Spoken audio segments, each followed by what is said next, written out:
Hello and welcome back to Larissa's Kitchen. So, you'd like to make another chicken dish, but you've had enough chicken parmesan, chicken strips, kung pao chicken, chicken with walnuts, and chicken Manhattan. Well, how about chicken cacciatore? Alright, we need to start with a whole chicken that we're going to quarter. Now you could buy a quartered chicken, but why pay somebody else to do it when it's pretty easy to do? So I'm going to show you how to quarter a chicken. Okay, first we have to take out the backbone. The easiest way to get the backbone out is just to use kitchen shears. Alright, so we're going to cut up along one side of the backbone and then down the other side.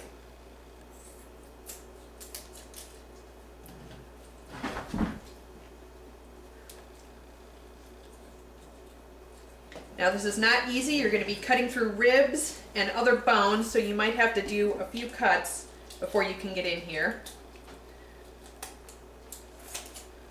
Okay, just pull some things apart.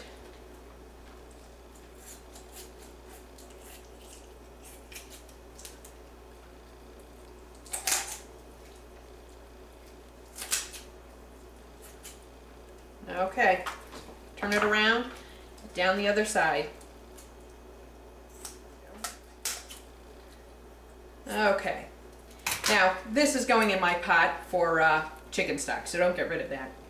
We're also going to need to take off the last two segments of the wing since this just does not have a lot of meat in it. So we'll cut through here. Then we're going to dislocate what would be the elbow, so bend it backwards. Okay, so we can see the bones come out. And then you can just cut through where the bones would be. This is also going in the chicken stock pot. Now we are going to remove the thigh leg quarters. So you can feel right here is where they separate, and this is going to be much easier because we've taken the backbone out, which is where this thigh leg joins in with the hip. So we're just going to cut through the skin here. You have serious cats loving on me.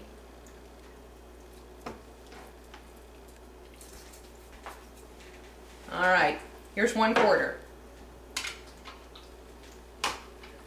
Okay, the other thigh leg quarter, same thing.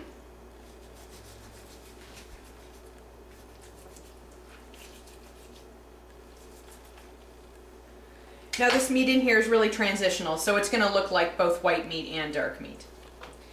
Okay, now to get the breasts apart, this is a little more difficult. We need to butterfly our chicken breast. So we're going to open it up. And then we need to cut out this keel bone. This is actually the cartilage down here. The keel bone itself is right here. We need to cut that out in order to split this breast apart.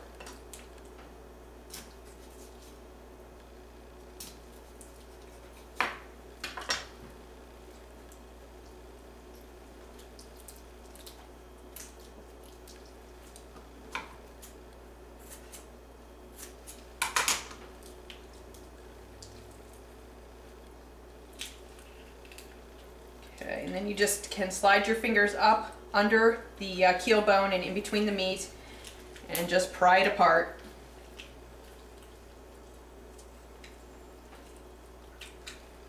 Okay. Alright. This is the keel bone that's also going to go in. We'll also be removing this cartilage, and that'll go in my stock pot too.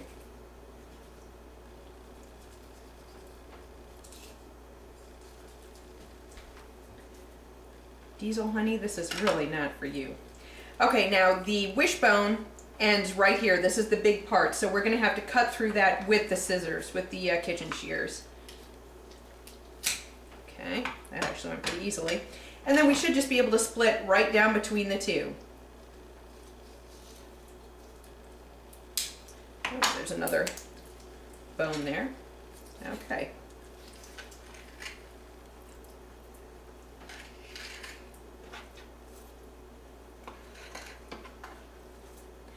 Okay, so we want the skin on. Alright, so here's one breast with the top wing quarter, and here's the other breast with the top wing quarter. Okay, we're going to get this stuff in our stock pot to start boiling, but then we need to rinse these breasts and these quarter pieces off. We're going to salt and pepper them, dust them with flour, and then those are going in the frying pan.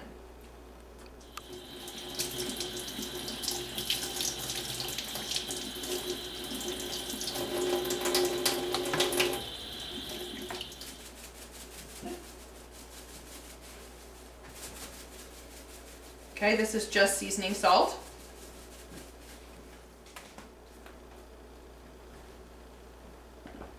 Okay, and this is just plain old white all-purpose flour. We're just going to dust both sides. And before we fry this, we'll shake off the excess. Okay, let's get started with the ingredients for the rest of this chicken cacciatore.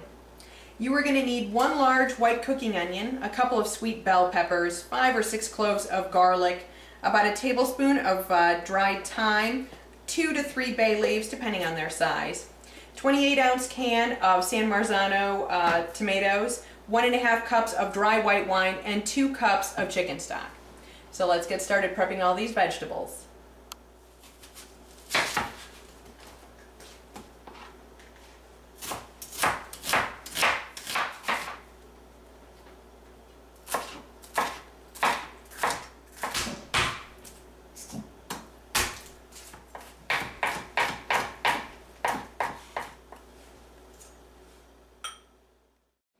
All right, here's a trivia question. How many of you recognize this?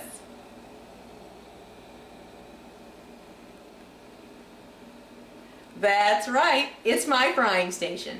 350 degrees is your target temperature. All right, we're going to need one more piece of kit for this chicken cacciatore. That's a very large roasting pan. So once we get done frying all of this chicken, it's going into the roasting pan. We're going to saute the vegetables, that's going to go on top, and then all of this is going in the oven for an hour and a half. Okay, we don't want to overload this pan, so 2 quarters at a time, and make sure they're the same quarters. Woo! Careful of popping oil. Okay, since we are going to be cooking these in the oven for an hour and a half, all we're really doing is browning these. We don't have to cook them all the way through. All right, I'm just going to check these to see if they're brown. Okay, that looks nice. All right. I'm going to go ahead and take these out.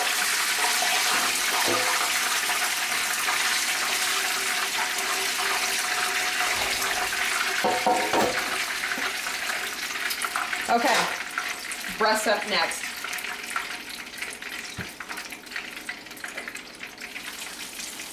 We'll put these with the wing side to the outside so that the thickest part of the breast is to the inside.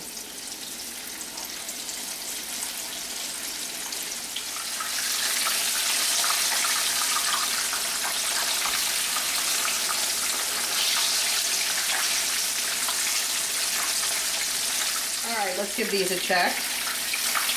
Yes, these are nicely done too. All right.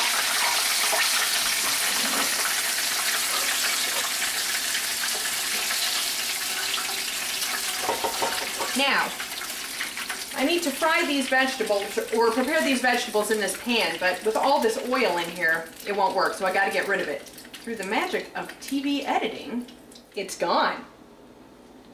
All right, this oil is, I left about a tablespoon of oil in there so I could saute my vegetables. We can put the bell peppers and the onions in together, and we want to get these nice and soft. They do not need to caramelize, so we're not going to let them turn brown. All right, now I am going to add a little salt, probably about 2 teaspoons of salt, and some fresh cracked black pepper.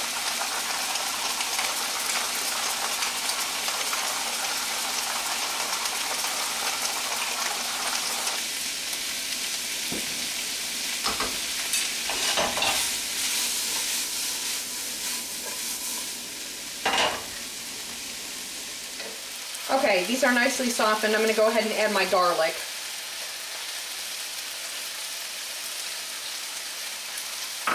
Alright, and I'm just going to cook this for a few minutes just to let it soften up. We also don't want that to brown, otherwise it'll taste burnt. Alright, let's get this thyme in here.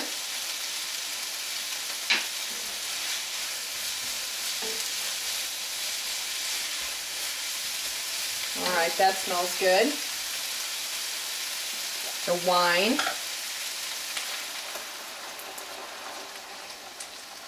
Okay, now we're going to let the wine reduce for just a few minutes. We don't want it to be completely liquidy. Okay, next up comes the San Marzanos. Now we're going to be cooking this for a long time, and these tomatoes, break down very easily over that course of time. So we actually don't have to break these up. They'll just come apart on their own. All right, let's go ahead and add in the chicken stock. And yes, this was partially frozen, but that'll be fine. Okay, this is heated up a bit. We're going to go ahead and throw in the bay leaves, and then we're going to let this simmer for about 5 minutes. Once it's simmered for about 5 minutes, we're going to turn it off. It's going on top of our chicken. That's getting covered. It's going in the oven. Okay, this has been simmering for a while. Let's go ahead and turn off the heat.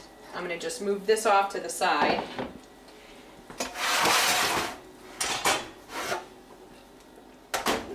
And then I'm going to put my chicken where I can easily get to it. All right, I'm going to turn these breast quarters, or these thigh quarters, so that the thighs are in.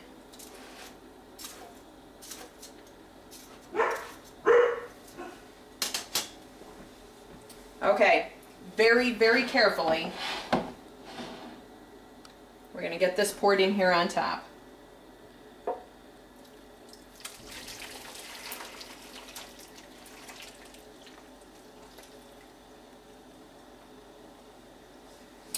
Okay, I'm going to cover this with aluminum foil, then it's going in the 350-degree oven for an hour and a half.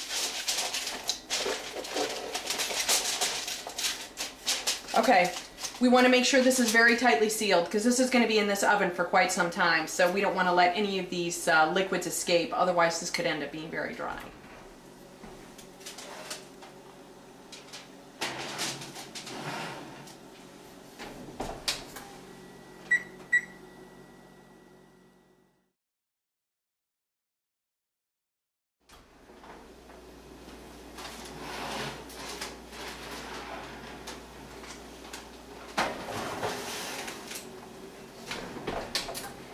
Okay, this is going to have to sit for at least 10 minutes. It can probably sit for at least 30 minutes and still be scorching hot.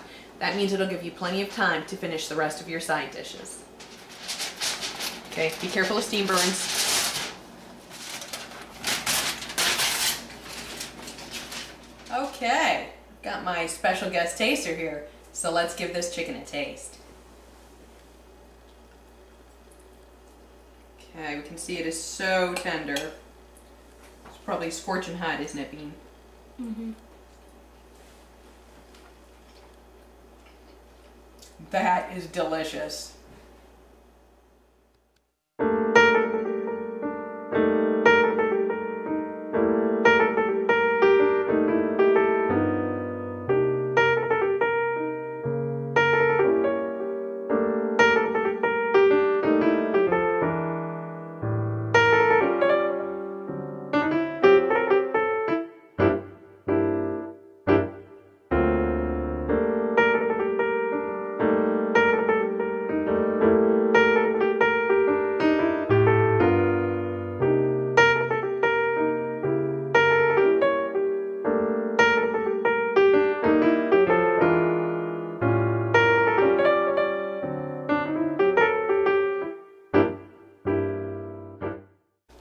Hello and welcome back to Larissa's Kitchen.